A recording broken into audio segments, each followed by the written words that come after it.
Surat Cinta Nusantara, Sepaku, 28 November 2023. Salam Nusantara. Melalui video ini, saya ingin membagikan sebuah pengalaman saya tinggal di IKN, sekaligus ingin menanggapi banyaknya video-video hoaks yang beredar tentang pembangunan IKN.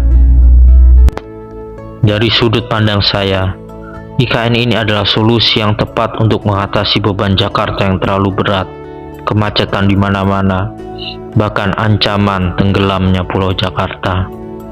Tentu, biaya memperbaiki Jakarta akan sangat mahal daripada membangun ibu kota baru dari nol, karena biaya pembebasan lahan di Jakarta saja sudah selangit. Tentunya IKN akan menjadi pusat pemerintahan, sehingga Jakarta bisa fokus menjadi pusat ekonomi. Saat ini pula, saya sebagai warga Kalimantan merasakan bahwa pembangunan di Kalimantan belum sebanding dengan banyaknya sumber daya alam yang dikeruk untuk memenuhi kebutuhan nasional negara kita. Kalimantan Timur sendiri saja memiliki 46% cadangan batubara nasional. Ada minyak bumi, gas alam, emas, perkebunan kelapa sawit dan karet, serta sumber daya alam lainnya. IKN tentu menjadi salah satu harapan kami adanya pembangunan merata di seluruh Indonesia.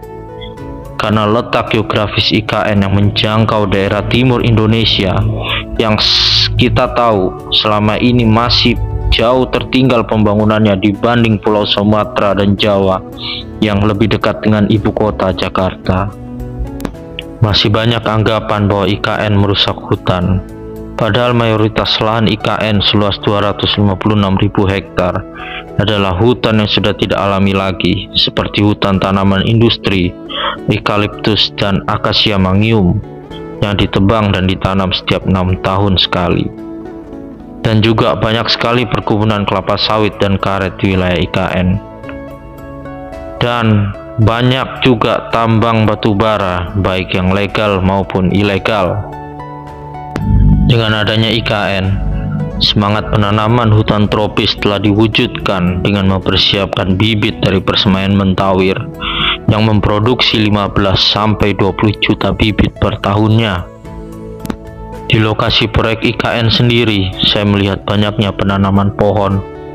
Ini untuk mewujudkan visi misi dari pemerintah pusat dan otorita IKN bahwa 65% dari luas lahan IKN haruslah hutan tropis alami. Kemudian 10%-nya adalah lahan untuk pangan dan 25% adalah untuk bangunan. Pembangunan IKN baru bergerak secara masif awal 2023 ini sudah terlihat kemajuan pesat di lapangan. Ada 21 hunian tower untuk pekerja IKN yang telah selesai dibangun, 47 hunian tower ASN Hankam yang mulai dibangun, kemudian ada 16 gedung kementerian koordinator, ada 36 rumah menteri, kemudian kawasan istana kepresidenan yang meliputi beberapa gedung di dalamnya. Bahkan bendungan Sepaku Semoy dan Inteks Sepaku sudah disiapkan untuk memenuhi kebutuhan air baku di IKN. IKN akan menjadi kota yang penuh dengan perdamaian dan toleransi antar umat beragama dan berbagai macam suku bangsa. Hal ini bisa digambarkan dari desain pembangunan rumah ibadah 6 agama yang terletak berdampingan dalam satu kompleks di IKN.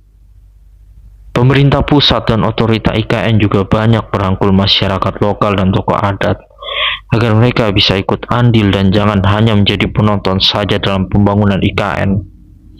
Banyak pelatihan dan fasilitas yang telah diberikan untuk kemajuan mereka.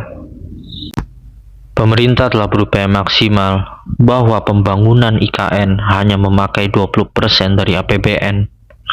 Sisanya akan menggunakan skema KPBU, investasi swasta, BUMN serta BUMD. Tentu jumlah ini masih kalah jauh dibandingkan jumlah biaya untuk proyek strategis nasional di pulau lainnya. Di bulan September dan November, kita telah menyaksikan prosesi groundbreaking pembangunan di IKN oleh investor swasta. Pembangunan meliputi mall, apartemen, hotel, dan beberapa fasilitas lainnya seperti rumah sakit, sekolah. Itu adalah upaya agar pembangunan IKN tidak memberatkan APBN. Semua antusias dan menyambut baik pembangunan ibu kota Nusantara. Saat ini juga telah dilakukan pembangunan pembangkit listrik tenaga surya, dan di IKN nantinya akan banyak menggunakan kendaraan listrik dengan berbasis energi dari tenaga matahari. Tentunya IKN akan menjadi kota yang sangat ramah lingkungan dan bisa menjadi percontohan bagi kota-kota di Indonesia dan di dunia. Jalanan di IKN saat ini sedang dilakukan pembuatan terowongan untuk menaruh kabel listrik, fiber optik, pipa air, dan pipa gas, sehingga penataan kota di IKN nantinya akan lebih rapi. Lebar jalanan di IKN pun bervariasi. Ada yang lebarnya 100 meter, 50 meter, 40 meter, 30 meter, bahkan 20 meter. Saya menjadi saksi melihat bahwa jurang belasan meter dalam sekejap saja bisa ditimbun menjadi rata untuk pembangunan jalanan di IKN. Demikian melalui video ini yang bisa saya sampaikan.